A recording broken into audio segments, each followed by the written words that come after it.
Government isn't the only threat to your liberty. The real problem? Centralization.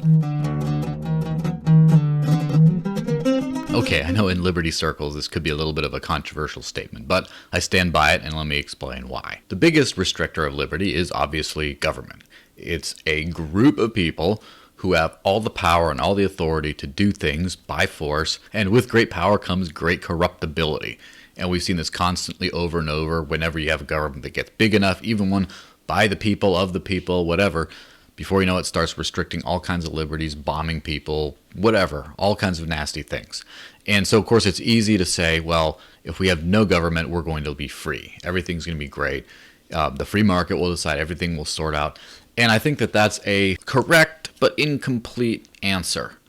The real problem at the root of it is centralization. Centralization of power, centralization of choice, centralization of whatever, and that's what the government represents. The reason that the government doesn't serve you is that there's no other choice. They're the only show in town. They have all the power. You can't really go do something else. That not only makes them immune to competition, but it also changes their nature in the way they treat you once they know that you can't really go anywhere else, that there's no real consequence. Now, of course, the hair split on this is what makes government the worst form of centralization is monopoly over the use of force, the legitimized use of force, as it were. That they can use force to get you to do whatever they want to do, and you can't use force back, or the whole system, and let's be honest, a lot of the population will come down on you and crush you. That's the big enabler of the government's centralization. But it's the centralization itself that causes a lot of these problems. Now, companies can do really bad things too, unfortunately.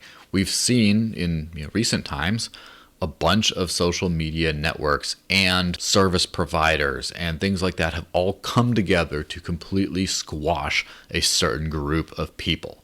Most notably, people that they perceive as Trump supporters. And so there's been a wide-reaching kind of deplatforming of these people that has extended beyond just like one network. They clearly acted in conjunction as a cartel because, they're the big power brokers, they're the only show in town. And you see an effort by the market to provide a solution. In this case, it was the Parler app mostly, but that app has instead been, crushed by being kicked off of the App Store, kicked off of the Play Store, and losing their hosting with Amazon.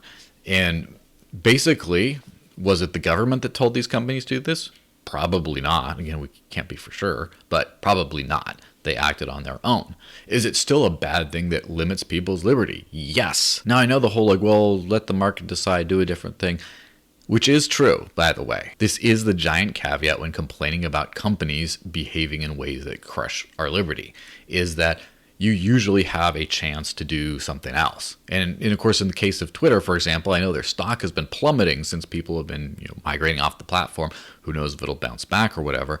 And you can kind of use alternatives. Of course, they shut down the alternatives, so you have to basically find alternative hosting and basically get people to download an app straight from the website or whatever. Or if they even close the website, you have to use some other domain name resolver or something like that that's not widely used. It's difficult, but you can still kind of exit. And with marketplace competition, if there was an actual thriving social network, and I think there will be soon, but if there was an actual network that was an alternative to these places that was just getting a whole lot more users because they basically let you say what you want, like, back in the day social media used to be like, then you start to see these old systems kind of like start shaking and, oh no, we got to get people over. No, we're all about this. And then, or just go away and lose completely. So that's the real thing that government has over any other centralized power entity is they get to just not change. They get to just not compete. They don't have to do things like that. Of course, the problem with large hegemonic centralized systems is they're very difficult to unseat, even if they don't have explicit government protection. It just takes a whole lot more to you can't just, I'm going to build up a competitor app. You have to figure out a whole extra bit of infrastructure, make sure that runs.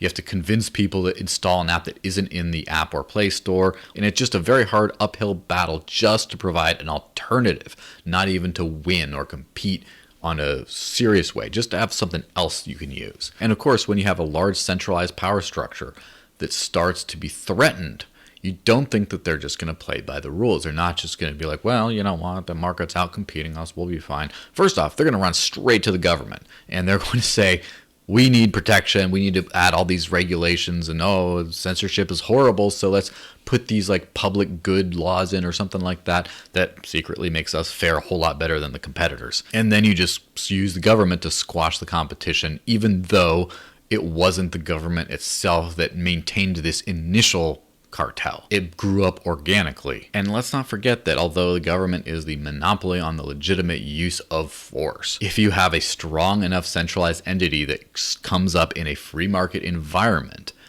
then there's nothing necessarily to stop them if they get powerful enough from resorting to becoming a government of sorts, from resorting to terrorist tactics to disrupt competitors, from actually hiring armed people and doing things like that, from behaving like thugs, like the mob. You know, the mob's not a government entity, but they operated like that. You know, you have gangs using force, extorting people, all the kinds of nasty things you expect the government to do, but they're doing it in a unregulated, private sort of a way.